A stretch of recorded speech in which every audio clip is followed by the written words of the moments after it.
The Walking Dead Zombie Hunter was made in 2012 by Super Happy Fun Fun as Merge Interactive. It is a plug-and-play device and was published by Jakks Pacific.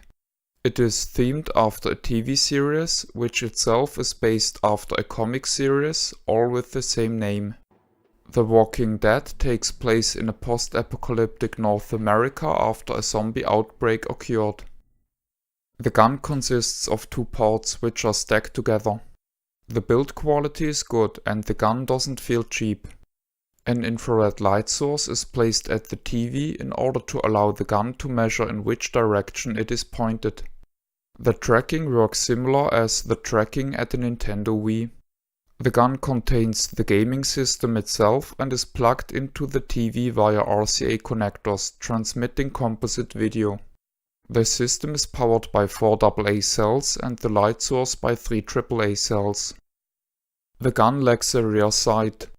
The player is supposed to shift a crosshair on screen from the hip.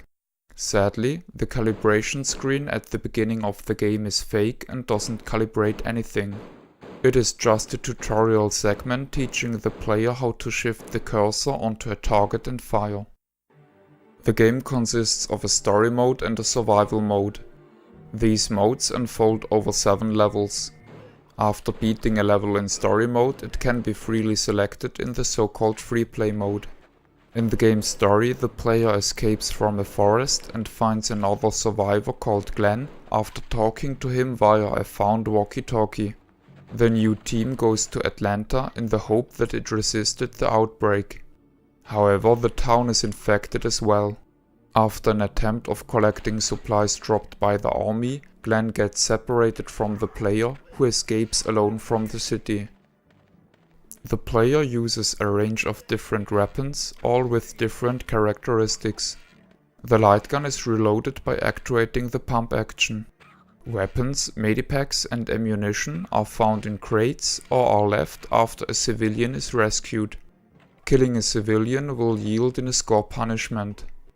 Every level provides a special bonus challenge which yields in extra points upon fulfillment. In the manual and in the game it is stated that the zombies just can be killed by shooting them into their heads.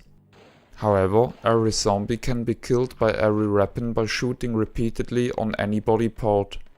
Another flaw is that the gun can't be reloaded if the game is loading. This is rather cumbersome as the game does plenty of loading during gameplay.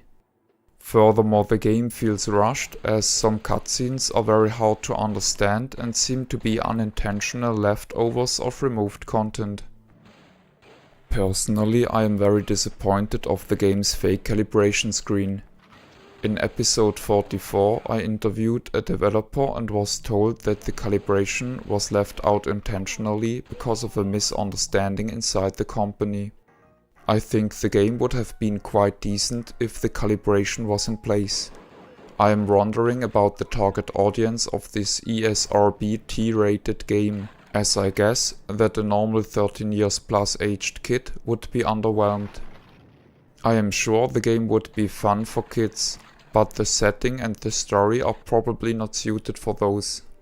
The game is rather easy and can further be simplified by a selectable auto-reload function. Therefore, I think the target audience of this plug-and-play system is casual playing teens who have very few experiences in video games otherwise. The packaging is well made and looks interesting. As usually, Jakks Pacific makes a fool of themselves by showing the montage of a TV with just 2 instead of 3 RCA sockets at the video input. This is the end of the review. My name is Ben. I thank you for viewing.